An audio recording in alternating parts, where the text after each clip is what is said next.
Hello everybody, and welcome to the start of a different kind of series. Starting soon, I'll be playing through Xenoblade Chronicles X. Unlike the mainline Xenoblade Chronicles games, X is less focused on narrative and more about giving the player freedom. There's an immense world you can explore with practically no limitations, over a dozen different party members you can get to know, and tons of ways to outfit your character, both cosmetically and combatically. There's so much freedom that I want to leave the major decisions up to the viewing audience. This is what I'm calling the Xenoblade Chronicles X-pedition. In order to keep the series moving at a good pace, we won't be seeing everything on Planet Mira, but rather I'll be limiting what I show to decisions the viewers make in between streams. In fact, the viewer input starts right now. Leading up to the first stream, I'll be taking viewer input on our avatar character. Here's an overview of the character creator so that you know what options you have. We can assign our character to male or female. And once we do so, we have different options for our overall face. You can see all of them on the right side of the screen where it says base selection. Don't worry about like the hairstyle and color at this point in time, because those are completely interchangeable independently of the face. Let's say I go with Boy B for now.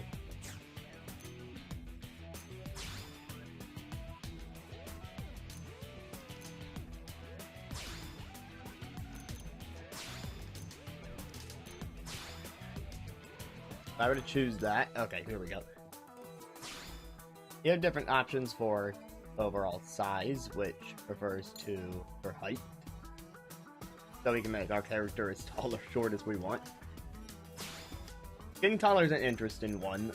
I'm white in real life, and I'm not aiming to emulate a darker skinned person. However, Xenoblade Chronicles X is off the wall with its customization, so we could go with like red, purple, blue, green, skin. Basically, if it's on the color wheel, there are various different shades of it, so for anything that can be colored in, just let me know any color that you think would be nice to see. So that goes for skin, as well as different parts of the hair, the eyes, you get the idea. You can also adjust freckles to a light or heavy amount. Our cheeks can be more concave in, concave out. And there's a few different scar options that you can see everything on the right if I don't explicitly show it on the screen.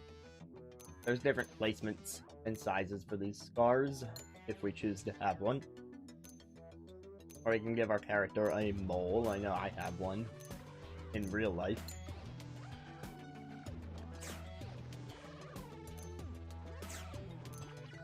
Let's move on to the hair options, because here's an overview of 8 different styles that we can give. And this may differ on the female. I'll go into that menu afterwards so that we can see if there's any differences there.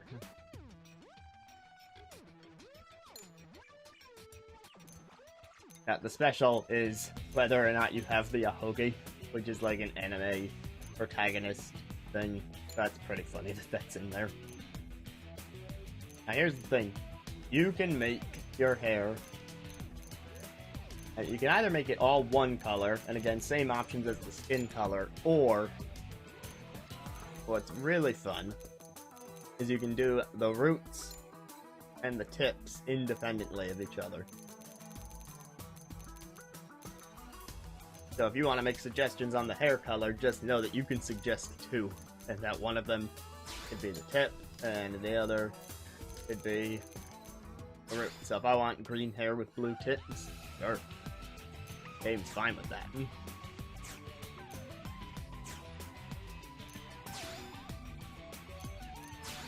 Into the eye section,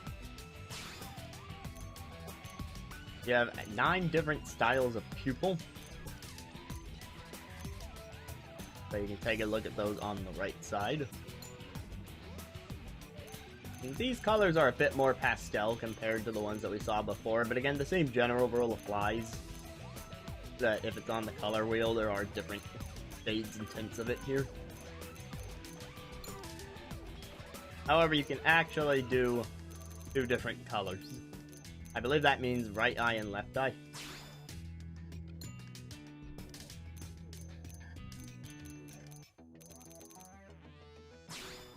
I try and give a good example of how the 2 colors would interact.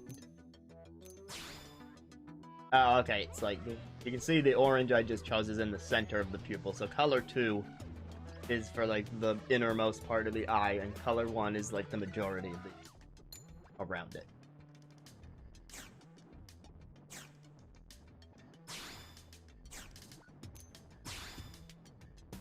And also makeup options. Eyeshadow has the same sort of color spectrum as the hair. So does the lips. Now face paint, these are a few pre-made options that are available. You can have a number, or whoops. Easy to hit that trigger by accident. Hit the... Got different numbers, whatever these designs are supposed to be. And you can view them on the right side and decide if we should have one. And add a bit of asymmetry if you want to have one on just the right or just the left. I believe you can only choose one of these, so keep that in mind.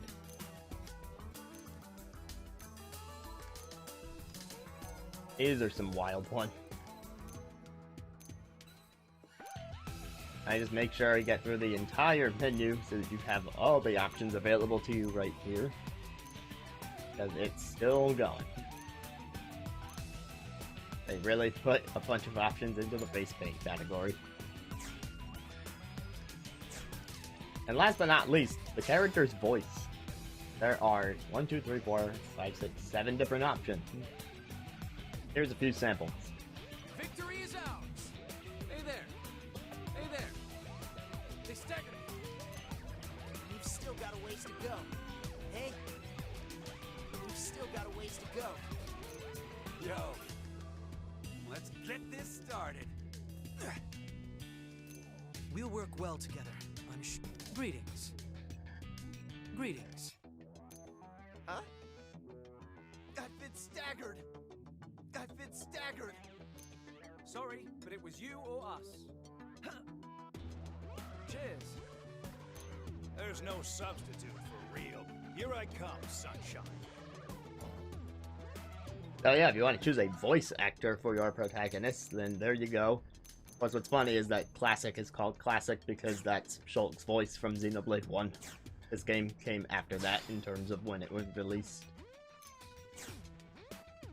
So finally, I just want to take a look at the female menu to show if there's any differences for us choosing a female avatar character. And yeah, they seem pretty different, so I'll try to talk less and get through this a bit quicker this time. But you can look on the right, see all the face options.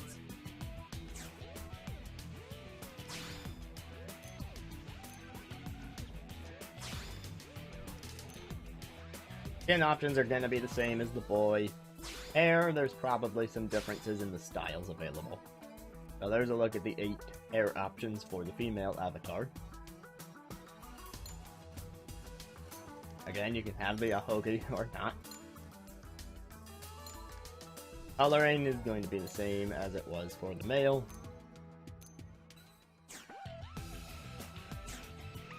I have to imagine the eye options are the same, but I'm going to double check these pupils just in case. I guess they kind of look a little different in some aspects, but I wasn't paying as much attention. Colors are going to be the same though. If there's any different face paint options for the girl. No, these all look like the same exact ones from the boy. Like there's the crying clown and a... Yeah, face paint options are the same across the board. But of course the voice options are going to be different, so here's your samples of those voices. Alright, let's do it. They never stood a chance. Hey there. So what if you staggered me? Shall we? Shall we? Hello? You're in good hands now. Here goes. I'm getting wobbly. Oh, alright. Shall we then? shall we then?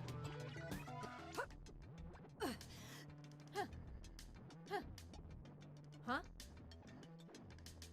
Aaron Fitzgerald is pretty well known as far as voice actors go, but that's all your options across both avatars. So either in the comments of this video, in my Discord, on stream, on Twitter, wherever you can find me, you can let me know about what you want our avatar to look like for our Xenoblade Chronicles X-pedition. Once the series gets going, I'll be capping off streams by giving the viewers some new decisions to make. These will range from which party member should we get to know, to which direction should I head while exploring this continent. I started planning for this series before Nintendo announced the Wii U eShop closure. If you end up watching this series before March 2023, and you decide to give the game a try, here's what you need to know. There are free data packs that help the game run more optimally on the physical version, but they're so large that in order to download them, you do need an external hard drive. Even if all the space on your deluxe Wii U model is freed up, you need the hard drive.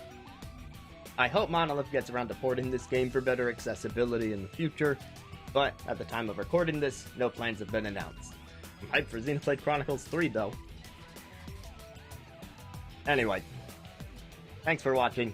Let me know how you want our X-pedition to kick off, and I'll see you when it does. Bye.